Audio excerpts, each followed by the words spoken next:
This ain't no rap shit. Definitely ain't no cap shit, man. It's a whole lot of legal chat shit. Tell the people who we're at today and who we got in the building with us. We are at Dooney's LLC, and you have, of course, MUA Pay in the building. Okay. Follow me on Instagram @_MUA Pay. So for the ones that don't know who you are, tell the people a little bit about yourself.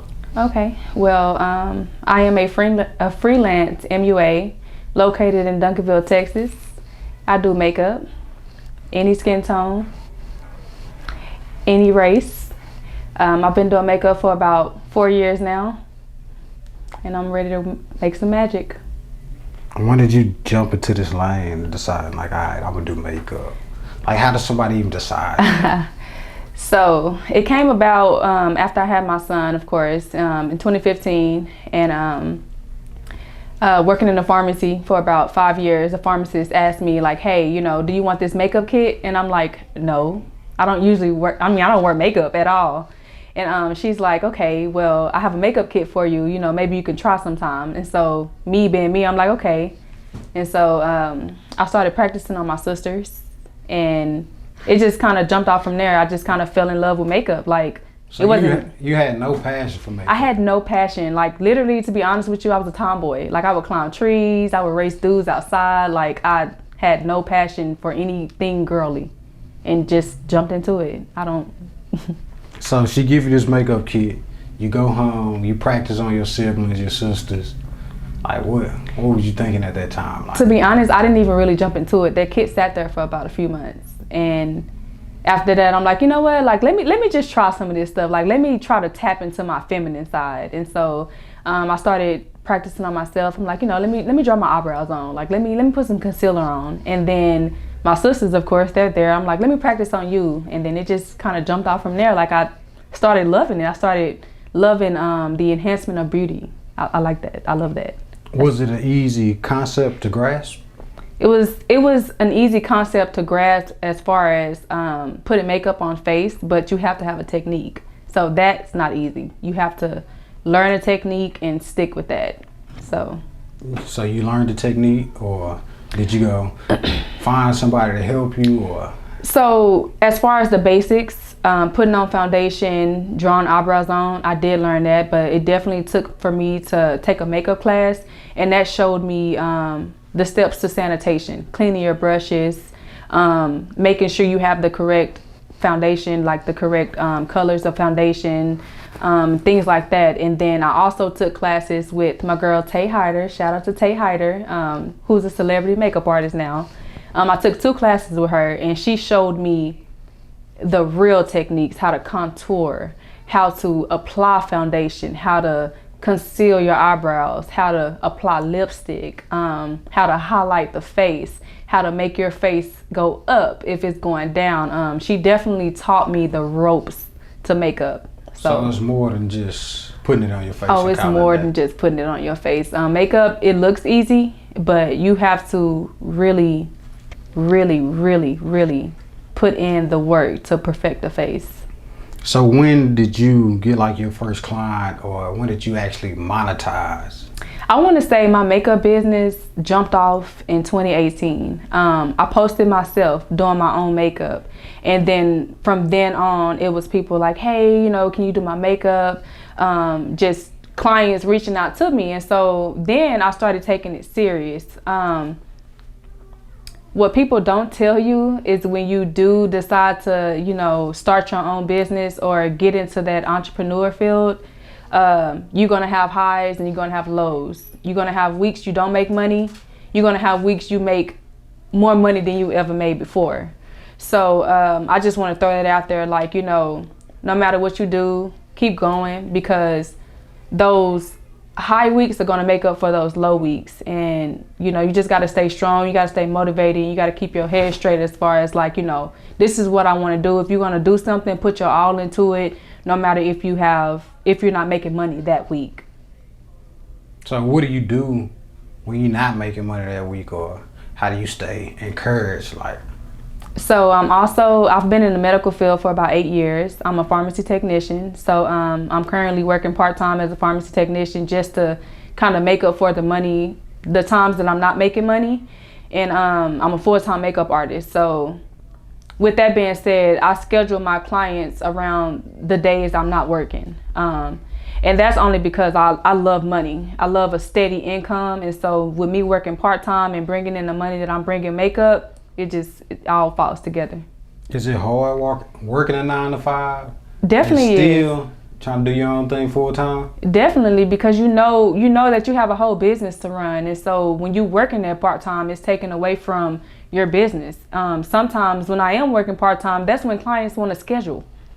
Like, oh, can you do my makeup this day? It's like, dang, I work. But it's like, Do you take off that day and go make that money, or do you go to that 9 to 5 and hit that clock?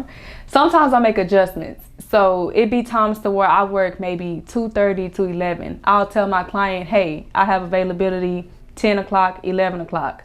Then I'll schedule that client. Sometimes it works, sometimes it don't. But with the faith of God, it always seems to work. They always say, okay, well, I'll take the 10 o'clock.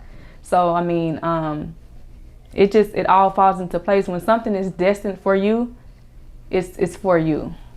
So that's kind of how I look at it. Do you ever see yourself walking away from that 9 to 5 and really just pursuing this? Yes, I've had several times. But then again, when I know times get hard, then I'll go and grab me a job. I've never had a problem with working a 9 to 5.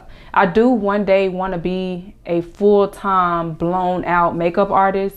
But then again, we have to realize that reality do hit us and bills have to get paid at the end of the day. And so if I have to go grab a job, I have no shame in my game to go do that.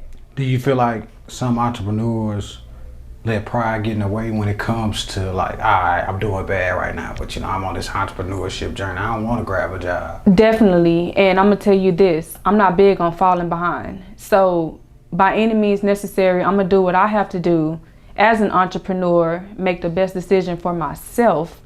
And if I need to go grab a job just to have some stable income, then that's just what I'm going to do. I've never been the type of person to have too much pride to go and get a job, because I can always forever use makeup as my side business. It's going to always bring in money. But if I have to come back and gain a job and get a job for the time being, then that's what I'm going to do. I don't have too much pride to do that. Did you ever get discouraged at times, like when you did jump into this lane? Yes. I feel like you get discouraged sometimes because there are people that are better than you. It's the beauty industry is so competitive. So there are times that you do get discouraged, but one thing for sure, you have to realize that, as I said earlier, what's for you will always be for you. So me knowing that I'm a makeup artist, me knowing that I'm pushing forward to become a better makeup artist, to pretty much perfect my craft, then that's what makes me go harder. I've been discouraged a few times. It's been times to where I wanted to quit, to where I wanted to say, you know what, I don't want to do this no more. I just want to pretty much work a 9 to 5, but I know that's not where God wants me to be. So I pretty much just took that. I prayed about it. You always have to talk to God before you do anything. God told me you're supposed to be a makeup artist and work a 9 to 5. That's what I'm going to do. And so until God tells me otherwise, to where it's just really not working out for me no more doing makeup, I'm going to continue to do it. Is it easy balancing that 9 to 5 and doing your own thing? No, it's not easy. I'm a full-time mother, okay? What is that like? Let's start there. I'm a full-time mother. I love my son to death. It's not easy, of course, being a mother, but I'm built for this. So, I just take it one day at a time. I'm a full-time student. On top of that, I work part-time and I do makeup full-time. So none of this is easy, and I'm not gonna lie to y'all and tell y'all that it's easy, because it's not. But when I have my mind set on something, I do it, and nobody can get in the way of that. I just keep God first, and I keep pushing, and it's just been a smooth, it hasn't been a smooth coast for me, but it hasn't been difficult to where I wanted to give up. I've just been living life and just trying to do the right thing on the right path. What are some of the pros when it comes to being your own boss? I can make my own schedule. I can say no. It makes me feel good when I make other people feel good. When I enhance other people's beauty, it makes me feel good because one thing for sure is having a client that's not satisfied with your work. That's a bad feeling. Have you ever had a client that wasn't satisfied? Yes. Like how do you regulate that situation or fix that situation? So they have the saying to where you're not gonna make everyone happy. And when I first started, I didn't understand that. You know what I'm saying? And being in this business, I wouldn't say for so long because it's only been a good 4 years for me, but just growing in this business, you're not going to make everyone happy. Right. And so what I try to do now is I try to accommodate to my clients. Like, okay, some people really do not like makeup. And so I'll just tone it down for them. Like if I did too much for them, like, okay, what don't you like? I have a mirror right there. So if they don't like makeup, why do they come to get makeup to begin with? That's a good question. Some people just like to try it out. Okay. And I don't knock them for that. But I try to, like I said, accommodate them. And if you want me to dim it down, I'm gonna dim it down. I'll even wipe the whole face out for you and start over. I mean, that's just. You'll start over? I'll start all the way over. If it's gonna make you feel better at the end of the day, it's not about me. It's about the clients.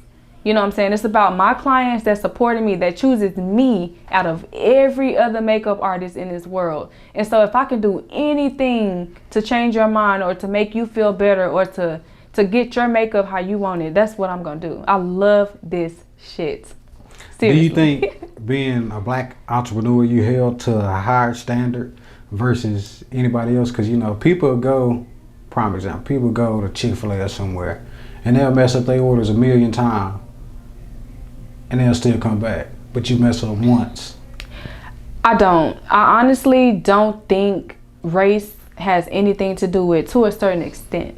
I feel like it has everything to do with professionalism. I handle each and every one of my clients with professionalism. If I'm running late, I will let my clients know, hey, I'm running a little bit behind. If they're running late, I understand, because life happens. So I don't think race have anything to do with it.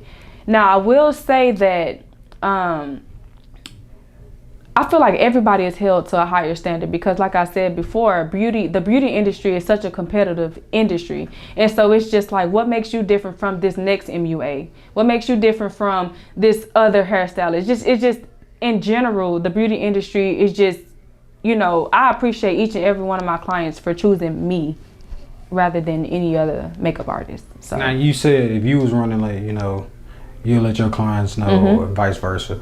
When you look at it, a lot of beauticians or either other makeup artists, if the client's running late, they charge them a fee. Do you think it's fair if the makeup artist is running late to get them like a discount or something to compensate them? Definitely. I definitely feel like you should definitely give some type of discount to your clients if you are running late, especially extremely late. I have a late policy. If you're more than 15 minutes late, that's a $10 additional charge. But half the time, I don't charge that. I mean, let's be real. Like, I have a whole bunch of clients that's like, oh, I'm down the street, or oh, I'm in traffic. I hardly ever charge a late fee, even though that's what my policies say on my website. I feel like long as you communicate with me and you're letting me know like, hey, I'm running behind, there will be no late fee charge. Now, if you are more than 30 minutes late, that is an automatic cancellation. It's no exceptions, automatic cancellation, because, the time you book is the time you're supposed to be here, but I'll work with you long as you communicate with me. Now, if you're not communicating with me, it's a no call, no show, and that's the end of that. But I definitely believe in discounts, because if I'm running late, that's my bad. You probably had something to do. I'm very considerate of others' time, because I want you to be considerate of mine. Speaking of discounts, do a lot of people that you're close with ask for like, hey, discounts, can you do this for me, blah, blah, blah, can you do this? And you want me to be honest? No, I want to A lot of people that's close to me don't support me. Ooh. So yeah, all my supporters come from strangers. My sisters support me, you know what I'm saying? But let's be real, a lot of people that's close to me don't support me. But it's cool though, because I am more than blessed More than blessed. But you think they see your work and stuff? Do they at least share your work or? No. I have some family members that share my work, but like I said before, most of my support comes from strangers and associates that I barely talk to on a daily basis. But to keep it real with you, the people that I confide in, the people that I want to support me, no. How do you feel about that? Like, at first, when I first started, you know, I had this real tilt on my shoulder, like, you know, why they not supporting me? You know what I'm saying? Like, this is my family. They supposed to be the ones. Not even my family, some of my close friends. You know, it used to get to me. You know what I'm saying? It used to hurt my feelings, but you know, now it's just like, you know, some people don't want to see you elevate, especially if they're not elevating.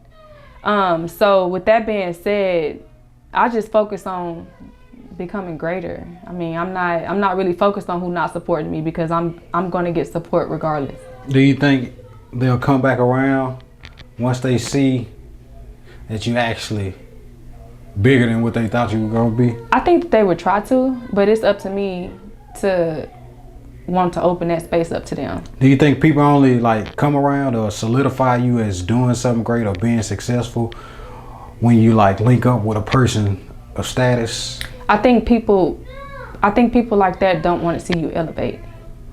And with that being said, you have to be careful who you keep in your circle, because people that's not happy for your accomplishments are preying on your downfall. That's true. So with that being said, you know, you really just have to be careful who you keep around your circle. And people gonna show you every day who they are, regardless of if they support you or if they share one little post or if they like a post. If the shoe fits to whomever, you know what I'm saying? It is what it is to me. I don't really care about that no more. I mean, I'm trying to go to the top. And if you're not going with me, then bye. What advice can you give to entrepreneurs, upcoming entrepreneurs, current entrepreneurs, aspiring entrepreneurs? The advice that I will always give to anyone who's upcoming, who's currently in this business, keep going. Don't stop. Post your work. I don't care if you get 2 likes. I don't care if you get 4 likes, 100 likes, 5K likes. Post your work and be confident in posting your work, because somebody see you.